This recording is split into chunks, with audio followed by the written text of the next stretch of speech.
CII getting growth కార్యక్రమంలో ప్రధాని మోదీ మాట్లాడుతున్నారు. లైవ్ చూద్దాం. साथियों, कोरोना ने हमारी स्पीड जितनी भी धीमी की हो, लेकिन आज देश की सबसे बड़ी सच्चाई यही है कि भारत लॉकडाउन को पीछे छोड़कर अनलॉक फेज 1 में एंटर कर चुका है. अनलॉक फेज 1 में इकोनॉमी का बहुत बड़ा हिस्सा खुल चुका है. काफी हिस्सा अभी 8 जून के बाद और खुलने जा रहा है. यानी गेटिंग ग्रोथ बैक की शुरुआत तो एक प्रकार से हो चुकी है. आज ये सब हम इसलिए कर पा रहे हैं क्योंकि जब दुनिया में कोरोना वायरस पैर फैला रहा था तो भारत ने सही समय पर सही तरीके से सही कदम उठाए. दुनिया के तमाम देशों से तुलना करें तो आज हमें पता चलता है कि भारत में लॉकडाउन का कितना व्यापक प्रभाव रहा है. इस लॉकडाउन में भारत ने कोरोना से लड़ाई के लिए फिजिकल रिसोर्सेज को तैयार तो किया ही, हमने ह्यूमन रिसोर्स को भी बचाने का भरसक प्रयास किया है. ऐसे में अब सवाल ये है कि इसके आगे क्या. इंडस्ट्री लीडर्स के नाते आपके मन में ये सवाल जरूर होगा कि अब सरकार क्या करने जा रही है. आत्मनिर्भर भारत अभियान के बारे में भी मुझे पक्का विश्वास है कि आपके मन में भी मंथन चलता होगा, कुछ सवाल भी होंगे और ये बहुत स्वाभाविक है, ऑब्वियस है. साथियों, कोरोना के खिलाफ इकोनॉमी को फिर से मजबूत करना ये हमारी हाईएस्ट प्रायोरिटीज में से एक प्रमुख प्रायोरिटी है. इसके लिए सरकार जो डिसीजंस अभी तुरंत लेने जरूरी हैं वो तो एक के बाद एक ले ही रही है, लेकिन साथ साथ में ऐसे भी फैसले लिए गए हैं जो लॉन्ग रन में देश की मदद करेंगे. साथियों, प्रधानमंत्री गरीब कल्याण योजना ने गरीबों को तुरंत लाभ देने में बहुत मदद की है. इस योजना के तहत करीब 74 करोड़ बेनिफिशियरीज उनके घर तक राशन पहुंचाया जा चुका है. प्रवासी श्रमिकों के लिए भी फ्री राशन पहुंचाया जा रहा है.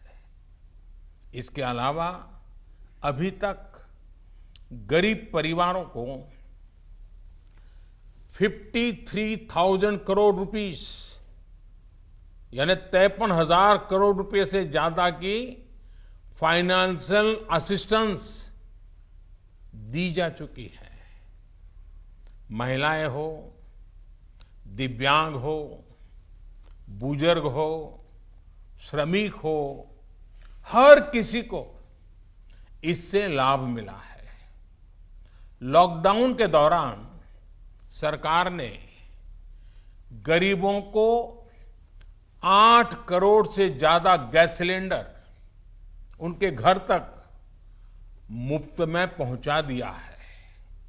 इतना ही नहीं, प्राइवेट सेक्टर्स के करीब 50 लाख एम्प्लॉइज के खाते में 24% ईपीएफ कंट्रीब्यूशन भी सरकार ने किया है. इनके खाते में करीब 800 करोड़ रुपए जमा कराए गए हैं। साथियों, भारत को फिर से तेज विकास के पथ पर लाने के लिए, आत्मनिर्भर भारत बनाने के लिए 5 बातें बहुत आवश्यक है। इंटेंट, इंक्लूजन, इन्वेस्टमेंट, इंफ्रास्ट्रक्चर और इनोवेशन।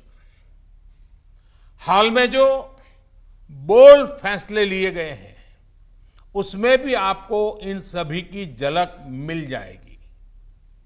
इन फैसलों के साथ हमने तमाम सेक्टर्स को फ्यूचर रेडी किया है। इसी वजह से आज भारत एक नए ग्रोथ ओरिएंटेड फ्यूचर की दिशा में बड़ी उड़ान के लिए तैयार है।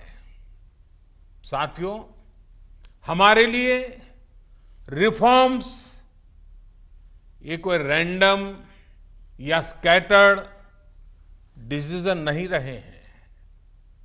हमारे लिए reforms systematic, plan, integrated, interconnected और फ्यूचरिस्टिक प्रोसेस है।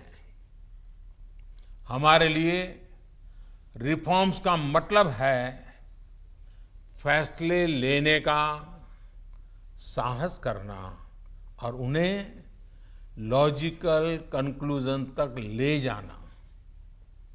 आईबीसी हो, बैंक मर्जर हो, जीएसटी हो, फेसलेस इनकम टैक्स असेसमेंट की व्यवस्था हो, हमने हमेशा व्यवस्थाओं में सरकार के दखल को कम करने,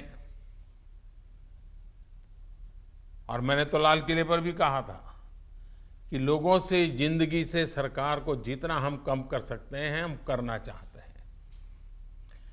प्राइवेट एंटरप्राइज के लिए एनकरेजिंग इकोसिस्टम खड़ा करने पर हम लगातार बल देते रहे हैं, कदम उठाते रहे हैं। इसी वजह से सरकार आज ऐसे पॉलिसी रिफॉर्म्स भी कर रही है जिनकी देश ने एक प्रकार से उम्मीद भी छोड़ दी थी। लोगों ने मान लिया था भाई ये तो हमारे देश में नहीं हो सकता है, ऐसी चीजें होने लगी हैं। अगर मैं एग्रीकल्चर सेक्टर की बात करूं तो हमारे यहां आजादी के बाद जो नियम कायदे बने उसमें किसानों को बिचौलियों के हाथों में छोड़ दिया गया था। किसान कहां फसल बेच सकता है, कहां नहीं बेच सकता है, इस तक के नियम बहुत सख्त थे। किसानों के साथ दशकों से हो रहे अन्याय को दूर करने की इच्छा शक्ति हमारी सरकार ने दिखाई है। एपीएमसी एक्ट में बदलाव के बाद अब किसानों को भी उनके अधिकार हासिल होंगे। किसान अब जिसे चाहे, जहां चाहे और जब चाहे अपनी फसल अपनी शर्तों पर, किसान की शर्तों पर वो फसल बेच सकते हैं। अब कोई किसान अपनी फसल देश के किसी भी राज्य में ले जाकर बेच सकता है। पहले तो इस पर भी बंधन थे। साथ ही वेयरहाउसेस में रखे अनाज या एग्रीकल्चर प्रोडक्ट्स अब इलेक्ट्रॉनिक ट्रेडिंग के जरिए भी बेचे जा सकते हैं। आप कल्पना कर सकते हैं इससे एग्री बिजनेसेस के लिए कितने नए रास्ते खुलने जा रहे हैं। साथियों, इसी तरह हमारे श्रमिकों के कल्याण को ध्यान में रखते हुए रोजगार के अवसरों को बढ़ाने के लिए लेबर रिफॉर्म्स भी किए जा रहे हैं। जिन नॉन स्ट्रेटेजिक सेक्टर्स में प्राइवेट सेक्टर को इजाजत ही नहीं थी, उन्हें भी खोला गया है। आपका ध्यान इस पर भी गया होगा कि सबका साथ, सबका विकास, सबका विश्वास के रास्ते पर चलते हुए हम वो फैसले भी ले रहे हैं जिसकी मांग बरसों से हो रही थी। साथियों, दुनिया का तीसरा वो देश जिसके पास बहुत बड़ी मात्रा में कोयले का भंडार हो, कोल रिजर्व हो, जिसके पास आप जैसे साहसी और उद्यमी व्यापार जगत के लीडर्स हो, लेकिन फिर भी उस देश में बाहर से कोयला आए, कोल इंपोर्ट हो, तो उसका कारण क्या है? आप भी जानते हैं, देश भी जानता है। कभी सरकार रुकावट बनी रही, कभी नीतियां रुकावट बनी रही, लेकिन अब कोल सेक्टर को इन बंधनों से मुक्त करने का काम शुरू कर दिया गया है। अब कोल सेक्टर में कॉमर्शियल माइनिंग को परमिट कर दिया गया है। पार्सली एक्सप्लोर्ड ब्लॉक्स को भी अलॉटमेंट करने की परमिशन दी गई है। इसी तरह मिनरल माइनिंग में भी अब कंपनियां एक्सप्लोरेशन के साथ साथ माइनिंग का काम एक साथ कर सकती है। इन फैसलों के कितने दूरगामी परिणाम होने वाले हैं, ये इस सेक्टर से परिचित लोग अच्छी तरह जानते हैं। साथियों, सरकार जिस दिशा में बढ़ रही है, उससे हमारा माइनिंग सेक्टर हो, एनर्जी सेक्टर हो या रिसर्च और टेक्नोलॉजी हो, हर क्षेत्र में इंडस्ट्री को भी अवसर मिलेंगे और यूथ के लिए भी नई अपॉर्चुनिटीज खुलेगी। इस सबसे भी आगे बढ़कर अब देश के स्ट्रेटेजिक सेक्टर्स में भी प्राइवेट प्लेयर्स की भागीदारी एक रियलिटी बन रही है। आप चाहें स्पेस सेक्टर में निवेश करना चाहें, एटॉमिक एनर्जी में नई अपॉर्चुनिटीज को तलाशना चाहें, पॉसिबिलिटीज आपके लिए पूरी तरह से खुली हुई हैं। हर अवसर आपका इंतजार कर रहा है। साथियों, आप ये भली भांति जानते हैं कि एमएसएमई सेक्टर की लाखों यूनिट्स हमारे देश के लिए इकोनॉमिक इंजन की तरह हैं। इनका देश की जीडीपी में बहुत बड़ा कंट्रीब्यूशन है और ये कंट्रीब्यूशन करीब करीब 30% का है। एमएसएमईज की डेफिनेशन स्पष्ट करने की मांग लंबे समय से उद्योग जगत कर रहा था। अब वो उद्योग जगत की पूरी मार्ग भी पूरी हो चुकी है। इससे एमएसएमईज बिना किसी चिंता के ग्रो कर पाएंगे और उनको एमएसएमईज का स्टेटस बनाए रखने के लिए दूसरे रास्तों पर चलने की जरूरत नहीं रहेगी। देश के एमएसएमईज में काम करने वाले करोड़ों साथियों को लाभ हो, इसके लिए 200 करोड़ रुपए तक की सरकारी खरीद में ग्लोबल टेंडर्स को खत्म कर दिया गया है। इससे हमारे छोटे उद्योगों को ज्यादा अवसर मिलेगा। एक तरह से आत्मनिर्भर भारत पैकेज एमएसएमई सेक्टर के इंजन के लिए फ्यूल का काम करने वाला है। साथियों, ये जो फैसले हैं उनकी रिलेवेंस समझने के लिए आज की ग्लोबल सिचुएशंस को देखना और उसे समझना भी बहुत आवश्यक है। आज विश्व के तमाम देश पहले की तुलना में एक दूसरे का साथ और अधिक चाहते हैं। देशों में एक दूसरे की जरूरत और ज्यादा पैदा हुई है, लेकिन इसी के साथ ये चिंतन भी चल रहा है कि पुरानी सोच, पुरानी रीति नीति, पुरानी पॉलिसीज क्या आज कारगर होगी क्या। स्वाभाविक है कि इस समय नए सिरे से मंथन चल रहा है और ऐसे समय में भारत से दुनिया की अपेक्षा, एक्सपेक्टेशंस और बड़ी है। आज दुनिया का भारत पर विश्वास भी बढ़ा है और नई आशा का संचार भी हुआ है। आपने भी देखा है कि कोरोना के संकट में जब किसी देश के लिए दूसरे की मदद करना मुश्किल हो रहा था, हर कोई अपने को संभालने में लगा था, ऐसी संकट की घड़ी में भारत ने 150 से ज्यादा देशों को मेडिकल सप्लाई भेजकर उनके लिए मानवीय मदद का काम किया है।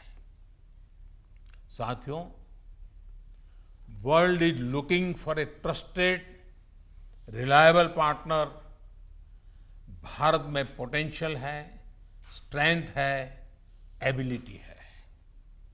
आज पूरे विश्व में भारत के प्रति जो ट्रस्ट डेवलप हुआ है, उसका आप सभी को, भारत की इंडस्ट्री को पूरा फायदा उठाना चाहिए। ये आप सभी की जिम्मेदारी है, सीआईआई जैसे संगठनों की जिम्मेदारी है कि मैन्युफैक्चर्ड इन इंडिया के साथ ट्रस्ट, क्वालिटी, कॉम्पिटिटिवनेस तीनों जुड़ा हो। आप 2 कदम आगे बढ़ाएंगे, सरकार 4 कदम आगे बढ़कर आपका साथ देगी। प्रधानमंत्री के तौर पर मैं आपको भरोसा दे रहा हूं कि मैं आपके साथ खड़ा हूं। भारतीय उद्योग जगत के लिए ये राइज टू द ओकेजन की तरह है। Trust me, getting growth back इतना मुश्किल भी नहीं है। और सबसे बड़ी बात कि अब आपके पास, इंडियन इंडस्ट्रीज के पास एक क्लियर पाथ है। आत्मनिर्भर भारत का रास्ता, सेल्फ रिलायंट इंडिया का पाथ। आत्मनिर्भर भारत का मतलब है कि हम और ज्यादा स्ट्रांग होकर दुनिया को एम्ब्रेस करेंगे। आत्मनिर्भर भारत वर्ल्ड इकोनॉमी के साथ पूरी तरह इंटीग्रेटेड भी होगा और सपोर्टिव भी।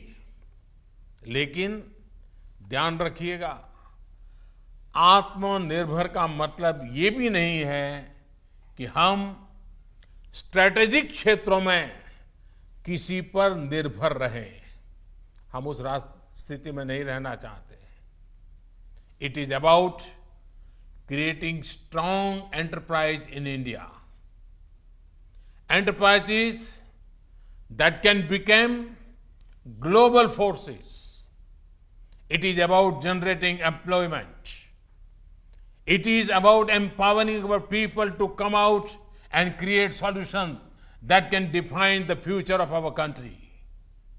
हमें एक ऐसी रोबस्ट लोकल सप्लाई चेन के निर्माण में इन्वेस्ट करना है जो ग्लोबल सप्लाई चेन में भारत की हिस्सेदारी को स्ट्रेंथन करे।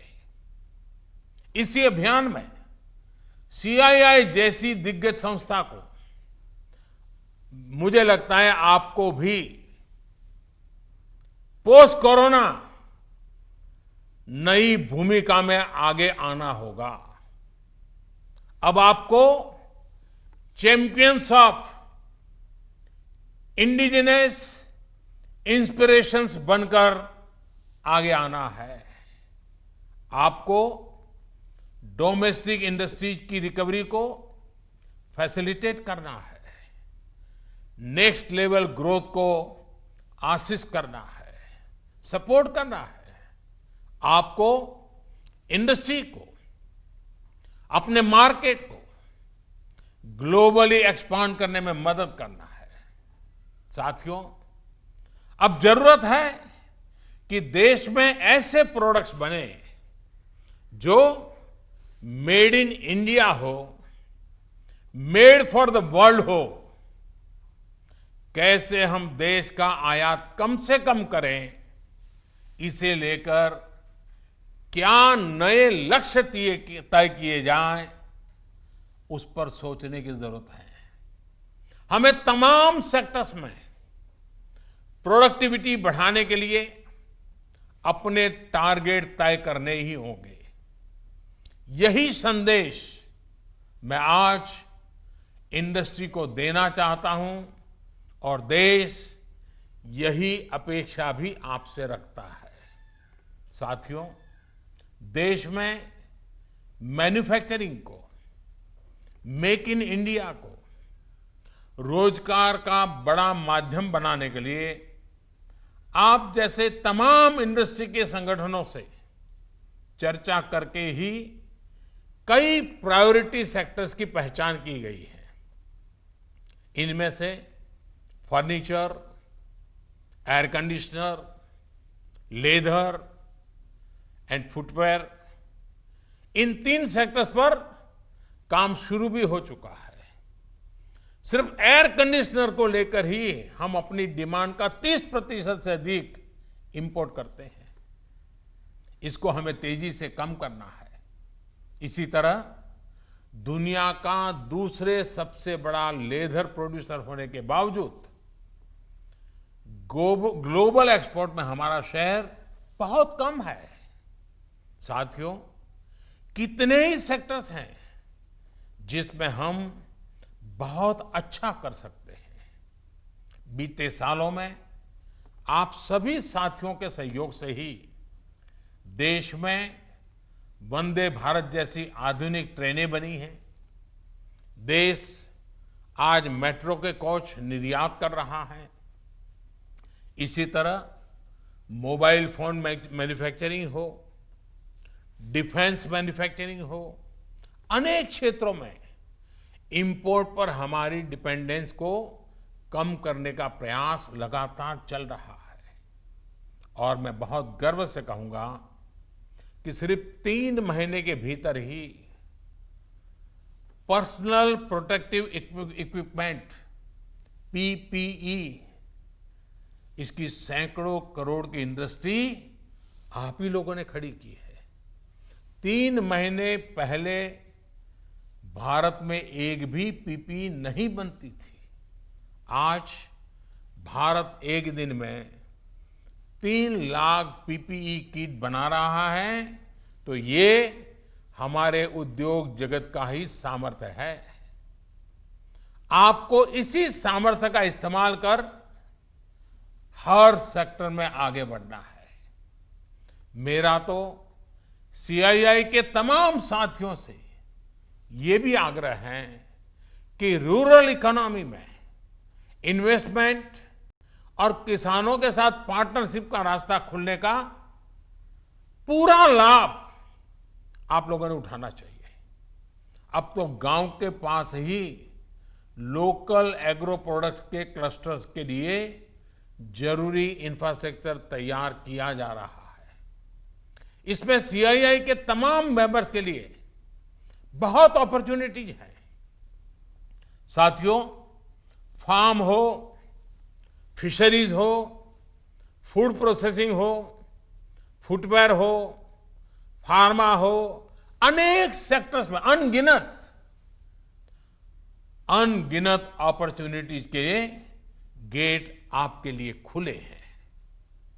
सरकार ने शहरों में प्रवासियों के लिए आवास उपलब्ध कराने के लिए जिस रेंटल स्कीम की घोषणा की है, उसमें भी आप सभी साथियों को मैं सक्रिय भागीदारी के लिए आमंत्रित करता हूं।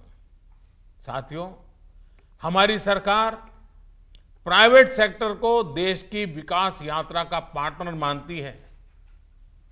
आत्मनिर्भर भारत अभियान से जुड़ी आपकी हर आवश्यकता का ध्यान रखने के लिए भारत सरकार प्रतिबद्ध है। आपसे सभी स्टेक होल्डर्स से मैं लगातार संवाद करता हूं और यह सिलसिला आगे भी जारी रहेगा। I request you to come up with a detailed study of every sector, build consensus, develop concept, think big. We will together take up more structural reforms that will change the course of our country. We will together build आत्मनिर्भर भारत। साथियों, आइए देश को आत्मनिर्भर बनाने का संकल्प लें। इस संकल्प को पूरा करने के लिए अपनी पूरी ताकत लगा दें। सरकार आपके साथ खड़ी है। आप देश के लक्ष्यों के साथ खड़े होइए। आप सफल होंगे, हम सफल होंगे तो देश नई ऊंचाई पर पहुंचेगा, आत्मनिर्भर भारत का सपना साकार होगा। एक बार फिर सीआईआई को 125 वर्ष पूरा होने पर मेरी तरफ से बहुत बहुत शुभकामनाएं। बहुत बहुत धन्यवाद।